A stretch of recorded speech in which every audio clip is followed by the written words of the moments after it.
I want to share a few thoughts on the story of the man sick with the palsy that Jesus healed in Mark chapter 2. Let me read it quickly. And again he entered into Capernaum after some days, and it was noised that he was in the house. And straightway many were gathered together, insomuch that there was no room to receive them, no, not so much as about the door. And he preached the word unto them. And they come unto him, bringing one sick of the palsy, which was born of 4. And when they could not come nigh unto him for the press, they uncovered the roof where he was. When they had broken it up, they let down the bed wherein the sick of the palsy lay. When Jesus saw their faith, he said unto the sick of the palsy, Son, thy sins be forgiven thee. So let's stop there. So Jesus has already made a name for himself, starting to do miracles as he preaches the gospel after his baptism. And so he has all of these people mobbing him to hear what he has to say and hoping that they'll do something miraculous for them. Now in verse 5, it says, When Jesus saw their faith, he said unto them, sick of the palsy, thy son, thy sins be forgiven thee. So my question to you is, what was their faith that he saw?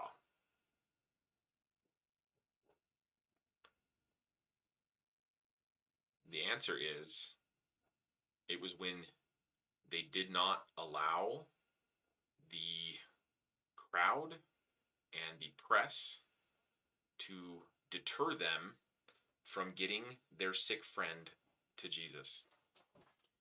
They had the idea and the belief even that Jesus could save their friend or heal their friend of his illness. And they wanted that so badly, their desire for that, which is a key component of faith, desire for that was so strong. And the reasons they had to believe that were the testimony of everybody who'd already been healed by him, and they could already see the people that were thronging around Jesus.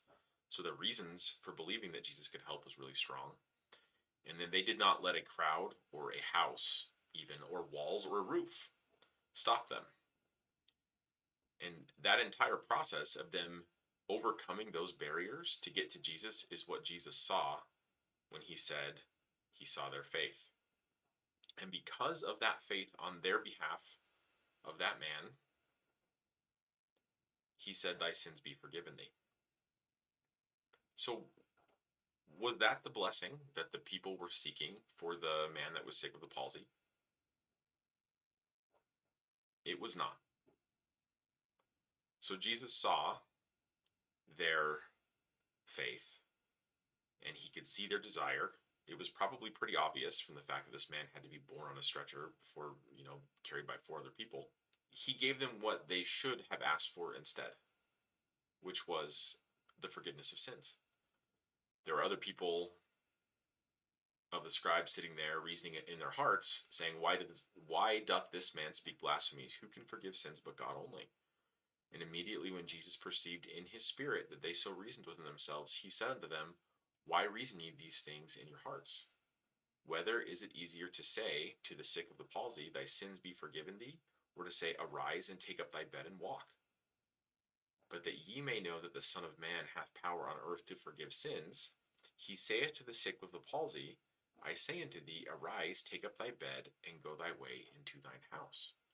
And immediately he arose, took up the bed, and went forth before them all, insomuch that they were all amazed and glorified God, saying, we never saw it on this fashion. So the people tried to accuse him, at least the leaders at the time, who were already seeking every way they possibly could to detract from him, hurt him, destroy him. He showed them the physical thing. He showed them the healing of the sick as a type and as a lesser gift than the healing of sins. What they should have asked for was forgiveness of their sins. What the Pharisees should have asked for upon seeing that man get healed and take up his bed and walk away was the forgiveness of their sins. Just Jesus could heal the man's sins, he could heal their sins too.